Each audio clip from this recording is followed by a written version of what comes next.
नमस्कार, आप सभी का स्वागत है। मेरा नाम नमन परसाई है और आज हम पढ़ने वाले हैं अज़रबैजान अर्मेनिया विवाद। वर्तमान में इन दोनों के मध्य युद्ध आरंभ हो चुका है, तो हमें जानना चाहिए कि भाई इनके बीच में युद्ध क्यों हुआ है, इसका इतिहास क्या है और इसका कारण क्या है। ठीक है, तो चलिए आप शुरू करते हैं। आज हम शुरुआत करेंगे अज़रबैजान अर्मेनिया के बारे में कुछ बातें, कुछ फैक्ट हैं वो जानेंगे। इसके बाद जानेंगे विवाद का कारण कि भाई विवाद क्यों है, इसका रीज़न क्या है। इसके बाद इतिहास पढ़ेंगे कि भाई विवाद की शुरुआत कैसे हुई। इसके बाद जानेंगे अंतर्राष्ट्रीय प्रतिक्रिया कि भाई जो विश्व है इसका क्या रोल है, जो विश्व के देश हैं इसका क्या रोल है इस युद्ध में। इसके बाद पढ़ेंगे युद्ध के परिणाम, अगर युद्ध होता है तो इसके क्या परिणाम हो सकते हैं। उसके बाद देखेंगे भारत इस युद्ध में कहाँ खड़ा है या भारत का इस युद्ध में क्या रोल है। चलिए शुरुआत करते हैं। सबसे पहले जानते हैं कि जो देश हैं ये कहाँ पे आते हैं। देखिए, ये आपका भारत है, इसके उत्तर पश्चिम में ये आपका पाकिस्तान आ गया, अफ़गानिस्तान, तुर्कमेनिस्तान। इसके जस्ट बाजू में कैस्पियन सी है, इसके बाजू में ये आपका अज़रबैजान है, ये आपका अर्मेनिया है और ठीक है इसके बाजू में कैस्पियन सी है। तो ये इसकी लोकेशन है। अब पढ़ते हैं, शुरुआत करते हैं अज़रबैजान से। जो आपका अज़रबैजान है इसकी राजधानी बाकू है, इसके राष्ट्रपति हैं इल्हाम अलीयेव, प्रधानमंत्री हैं राशिज़ादे आतुर, सीमांत देश हैं आर्मेनिया, जॉर्जिया, रूस और ईरान। ठीक है, और तटीय भाग कैस्पियन सागर, यानी ये जो अज़रबैजान है ये कैस्पियन सागर के तट पर बसा हुआ है। इसकी मुद्रा है मनत। और विशेष देखें आप, जो विशेष इसमें क्या है, ये पूर्वी यूरोप और एशिया के मध्य में स्थित है। ठीक है, पूर्वी यूरोप और एशिया के मध्य में स्थित है। ये भौगोलिक रूप से एशिया का भाग है। क्लियर है, ये एशिया में आता है और ये मुस्लिम बहुल देश है, यहाँ की मैक्सिमम पॉपुलेशन मुस्लिम है। इसके बाद जानते हैं अर्मेनिया के बारे में। इसकी राजधानी है येरेवान और यहाँ के राष्ट्रपति हैं आर्मेन सरकिसियन और यहाँ के प्रधानमंत्री निकोल पाशिन्यान। और सीमांत देश है अज़रबैजान, तुर्की, ईरान, जॉर्जिया। ठीक है, ये आपका अज़रबैजान है, ये तुर्की है, ये ईरान है और ये आपका जॉर्जिया है। ठीक है, चलिए इसके बाद देखें इसकी जो मुद्रा है द्राम या दरम, इसको द्राम भी कहते हैं और दरम भी कहते हैं। ठीक है, तो आपका द्राम इसकी मुद्रा है। इसके बाद देखें विशेष क्या है कि भाई अज़रबैजान के पश्चिम में स्थित है। ठीक है, ये आपका देखिए अज़रबैजान है और इसके पश्चिम में अर्मेनिया है। ठीक है, चलिए चारों तरफ से ज़मीन से घिरा हुआ है, यानी ये लैंड लॉक्ड देश है। अब आपका नेक्स्ट टॉपिक है विवाद का कारण। विवाद का कारण है नागोर्नो कराबाख क्षेत्र को लेकर दोनों देशों में विवाद है। देखिए इसकी लोकेशन देखिए, ये आपका अज़रबैजान है और ये आपका अर्मेनिया है। इसके मध्य में एक क्षेत्र है नागोर्नो कराबाख और इसको लेकर विवाद है। बात क्लियर है, चलिए पढ़ते हैं इसको।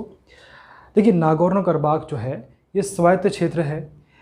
यूएसएसआर के विघटन के पहले से ही ये स्वायत्त क्षेत्र बन चुका था। नेक्स्ट है दक्षिण पश्चिम अज़रबैजान में स्थित एक पहाड़ी क्षेत्र है। ये देखिए आपका अज़रबैजान है, इसके दक्षिण पश्चिम में ये स्थित है। ठीक है, नेक्स्ट है इसका जो एरिया है वो है 4400 स्क्वायर किलोमीटर। ठीक है, ये दोनों देशों के मध्य विवादित क्षेत्र है। ठीक है ना, ये आपका अज़रबैजान, ये अर्मेनिया है, ये अज़रबैजान है, इसके मध्य में ये विवादित क्षेत्र है। और देखिए इसके बाद है अर्मेनिया की अंतर्राष्ट्रीय सीमा से 50 किलोमीटर दूर स्थित है। ठीक है, ये आपकी या अर्मेनिया है और ये आपका नागोर्नो कराबाख है। इन दोनों के मध्य डिस्टेंस, इस दोनों के मध्य जो दूरी है वो है 50 किलोमीटर के आसपास। ठीक है, अब नेक्स्ट है पारंपरिक तौर पर यहाँ ईसाई, अर्मेनियाई व तुर्क मुसलमान रहते हैं। ठीक है, नेक्स्ट है अंतर्राष्ट्रीय स्तर पर इसे अज़रबैजान के हिस्से के रूप में मान्यता दी जाती है, लेकिन यहाँ की अधिकांश आबादी अर्मेनियाई है जो कि ईसाई धर्म को मानते हैं। यह आपका अर्मेनिया है, यह अज़रबैजान है, इसके मध्य में नागोर्नो कराबाख है। ये जो हिस्सा है, जो नागोर्नो कराबाख है, ये ऑफिशियली अज़रबैजान का हिस्सा है और यहाँ की मैक्सिमम पॉपुलेशन यानी 95% पॉपुलेशन अर्मेनियाई है। ठीक है, चलिए अब जानते हैं इतिहास। हम जानने का प्रयास करते हैं कि भाई जो आपका ये विवाद शुरू कैसे हुआ था। कहानी की शुरुआत होती है 1918 से। देखिए 1918 में रूसी साम्राज्य का पतन हुआ था। ये देखिए रूसी साम्राज्य कितना बड़ा था। उस समय विश्व के सबसे बड़े साम्राज्यों में से एक था, उसका पतन हुआ और उसके पतन के बाद दोनों देश रूसी साम्राज्य से स्वतंत्र हुए थे, उससे अलग हुए थे। उसके बाद क्या हुआ, 1920 के आसपास जोसेफ स्टॉलिन ने दोनों देशों को यूएसएसआर यानी सोवियत संघ में शामिल कर लिया था। ठीक है, जोसेफ स्टॉलिन यूएसएसआर के महासचिव थे। तो इन्होंने क्या किया, इन दोनों देशों को इसमें शामिल कर लिया और दोनों देशों की सरहद यानी सीमा खींच दी और यहीं से विवाद उत्पन्न हुआ। कैसे हुआ, देखिए, सरहद खींच दी और 95% अर्मेनियाई आबादी वाले नागोर्नो कराबाख क्षेत्र को अज़रबैजान में मिला दिया। समझे आप? देखिए भाई, ये आपका अर्मेनिया है, ये अज़रबैजान है, बीच में आपका है नागोर्नो कराबाख। ठीक है, अब नागोर्नो कराबाख की 95% पॉपुलेशन अर्मेनियाई है, तो लॉजिकली इसे अर्मेनिया में होना चाहिए था, लेकिन ऐसा नहीं हुआ। जोसेफ स्टॉलिन ने इसे अज़रबैजान में शामिल कर दिया। भाई, जोसेफ स्टॉलिन ने इसे अज़रबैजान में शामिल कर दिया और यहीं से विवाद उत्पन्न हुआ। भाई, अर्मेनिया आज भी ये कहता है कि ये जो नागोर्नो कराबाख है हमारा हिस्सा है और इसे हमें चाहिए। ठीक है, लेकिन अज़रबैजान इसे मानने से इनकार करता है और इसीलिए युद्ध हो रहा है। बात क्लियर है आपको?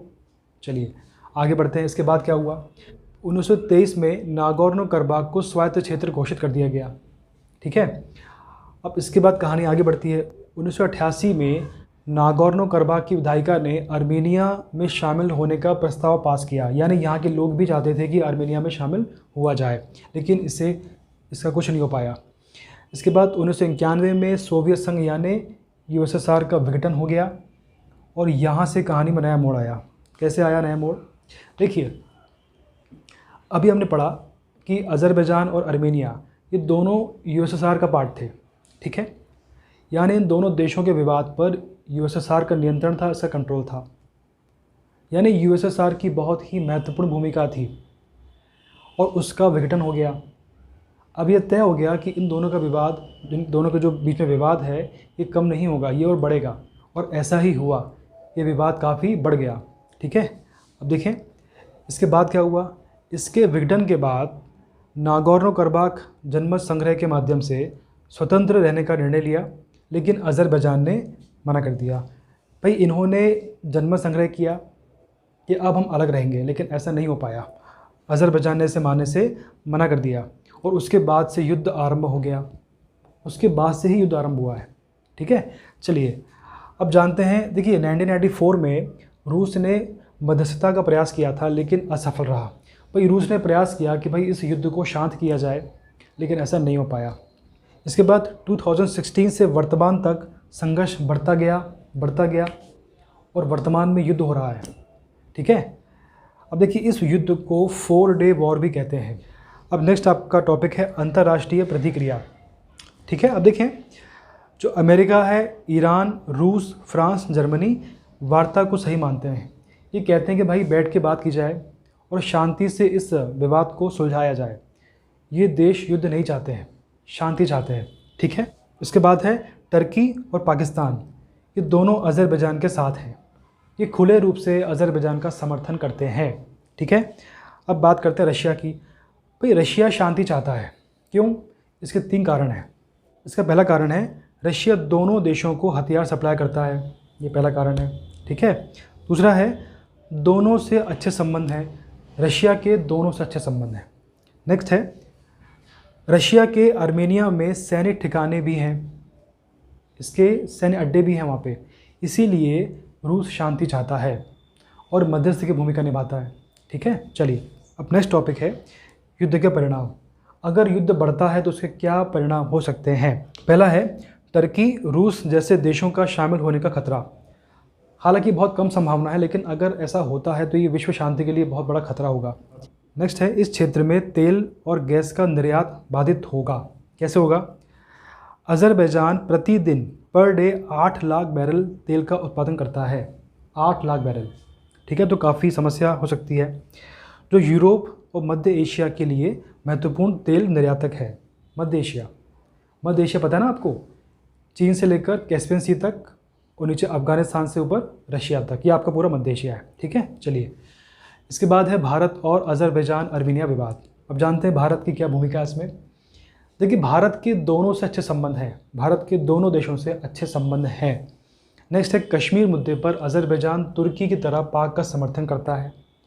भाई कश्मीर मुद्दे पर देखिए, कश्मीर मुद्दे पर अज़रबैजान पाकिस्तान का समर्थन करता है और अर्मीनिया भारत का समर्थन करता है। ठीक है, चलिए नेक्स्ट है भारत INSTC यानी international north south transport corridor या उत्तर दक्षिण परिवहन गलियारा का पार्ट है। देखिए INSTC जो है भारत इसका सदस्य, भारत इसका मेंबर है। अब ये क्या है? ये भारत, ईरान, अज़रबैजान, रशिया, मध्य एशिया और यूरोप के बीच माल की आवाजाही के लिए जहाज यानी जल मार्ग, रेल, सड़क मार्ग का एक नेटवर्क है। ठीक है, इसकी लंबाई है 7200 किलोमीटर। भारत में मुंबई तक ही सीमित है, यानी जो एक गलियारा है इसका साउथ एंड है मुंबई। ठीक है, अब कुछ इंपॉर्टेंट फैक्ट हैं। यह समझौता सन 2000 में हुआ था। उस समय इसमें 3 देश शामिल थे, रूस, भारत, ईरान। वर्तमान में इसमें कुल 11 देश शामिल हैं। इसका उद्देश्य क्या था, इसका लक्ष्य क्या था? इसके ज़रिए समय लागत में कटौती कर रूस, ईरान, मध्य एशिया, भारत, यूरोप के बीच व्यापार को बढ़ावा दिया जाए। यानी इसमें प्रयास किया जा रहा है कि जो समय है और लागत है इसमें कमी की जाए। एक एग्जांपल लेते हैं। वर्तमान में मास्को से मुंबई माल भेजने में 40 से 45 डेज़ का समय लगता है। यदि इसे INSTC मार्ग से भेजा जाए तो इसमें मात्र 20 से 25 दिन का समय लगेगा और 40% कम खर्च में, यानी आपके समय और लागत दोनों में कमी आएगी। तो भाई अज़रबैजान और अर्मेनिया दोनों ही भारत के लिए महत्वपूर्ण है। तो हम उम्मीद करते हैं कि जो ये विवाद है जल्दी से जल्दी इसका सॉल्यूशन निकले और इस युद्ध की समाप्ति हो और शांति स्थापित हो। ठीक है, तो आज हमने पढ़ा है अज़रबैजान अर्मेनिया विवाद। तो मैं उम्मीद करता हूँ कि आपको समझ में आ गया होगा। यदि आपको कोई भी समस्या हो, कोई प्रॉब्लम हो तो प्लीज़ कमेंट बॉक्स में लिखें। और यदि आपको वीडियो अच्छा लगता है तो प्लीज़ लाइक करें, शेयर करें और हमारे चैनल को सब्सक्राइब करें, बेल आइकॉन को प्रेस करें ताकि आपको सभी वीडियोज़ के नोटिफिकेशन टाइम पर मिल पाए। Thank you very much.